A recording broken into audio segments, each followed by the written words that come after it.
In this lesson, we're going to be working with word problems that contain right triangles.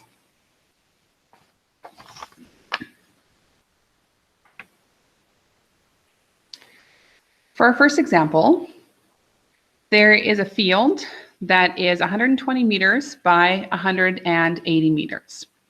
How much shorter is your route if you walk diagonally across the field rather than walking around the edge to the opposite corner? So there's a couple of different things that we need to do in this problem. We're going to start by drawing a diagram.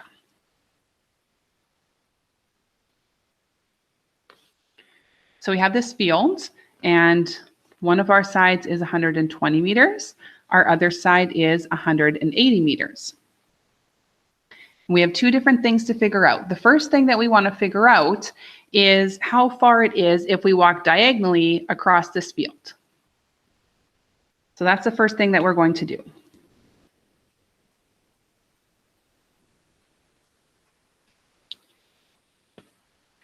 So in this, we're going to use Pythagorean theorem. So a squared plus b squared equals c squared. We always want to identify the hypotenuse that goes in the C position. So from our 90-degree angle, directly across from that is our hypotenuse, which we will have in our C position. I'm going to call the 180 meters A and the 120 meters B. So in Pythagorean theorem, we're going to have 180 squared plus 120 squared equals C squared. So now we want to square both of our values. So 180 squared is 180 times 180, which is 32,400, plus 120 squared is 14,400, and this equals C squared.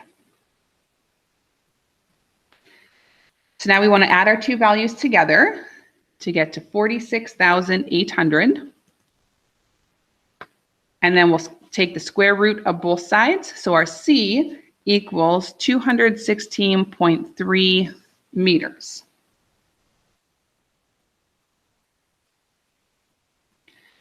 The next part that we want to look at is if we walk around the edge from one corner to the opposite corner. So if we're walking around the edge, we're going to walk down the side that's 180 meters. We're going to turn the corner and walk up the side that's 120 meters. So all we do is add them together, and we get to 300 meters. So now the question says, how much shorter is it if you walk diagonally rather than around the edge? So we're going to subtract the two. So 300 minus 216.3, and this gives us 83.7 meters shorter.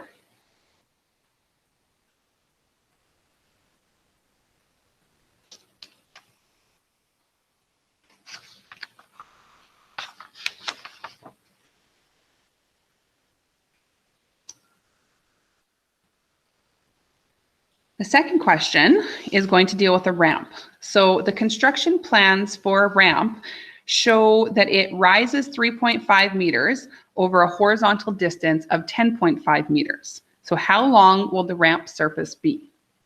So again, we want to draw a diagram.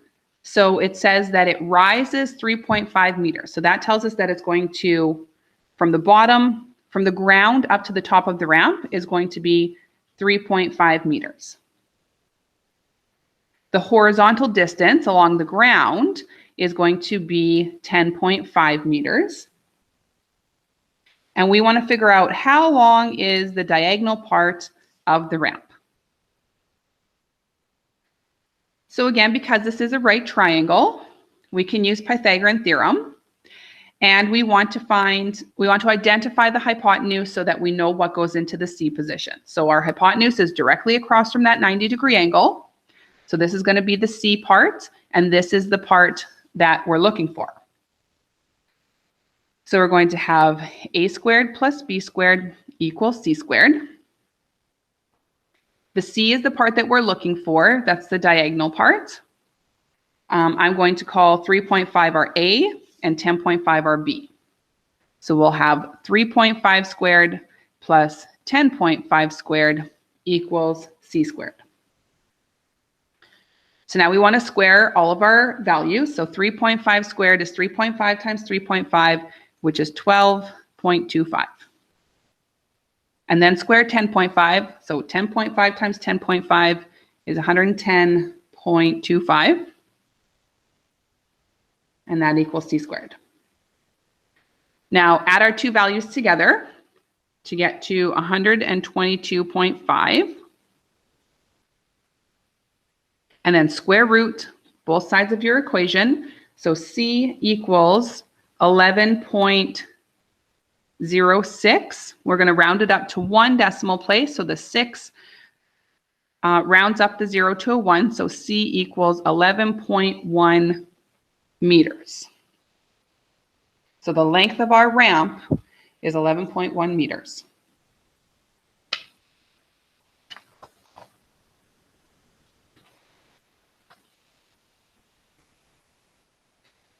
Now our third question is a little bit different because we have the speed of cars along with the hours that they're traveling. So it says a car travels due north at a rate of 90 kilometers per hour for 3 hours. Then due east at a rate of 75 kilometers per hour for 2 hours. How far was it from its starting point, measuring the shortest distance? So again, if we just draw a diagram of this, the car is going to start at this point here, and it travels straight north. And we know that it travels at 90 kilometers an hour for 3 hours. And then it turns a corner and it goes straight east at 75 kilometers per hour for 2 hours. So we want to know how far is it, how far has the car gone from its starting point to where it ends from the shortest distance. And the shortest distance is going to be this diagonal line. Okay, so this is the part that we're looking for. So now to figure out how far it's gone, we need to do some calculations here. So we know that the car is traveling for 90 kilometers an hour for 3 hours. So to figure out how far it's gone, we need to multiply these two numbers together. So 90 times 3 is 270 kilometers. So that's the distance that it's traveled north. The distance it's traveling east, they traveled for 75 kilometers an hour, or at a speed of 75 kilometers an hour for 2 hours. So again, multiply these two together to get to 150 kilometers. So now we have our two values that we can use to help us to figure out the hypotenuse. Okay, so again, we just want to identify that hypotenuse directly across from that 90-degree angle. This is our C value. I'm going to call the 270A and our 150B. So we'll have A squared plus B squared equals C squared. So now substitute in what we know. So we'll have 270 squared plus 150 squared equals our C squared. So we're going to square each of our values. So 270 times 270 is 72,900 plus 150 squared is 22,500, and that equals C squared. Now add these two together. So we will get 95,400 equals C squared. And then we're going to square root both sides. So our C, or the hypotenuse, is 308 308.86. So the 6 will round the 8 up to a 9. So 308.9 kilometers is how far the car has traveled from the start to the finish along the shortest route.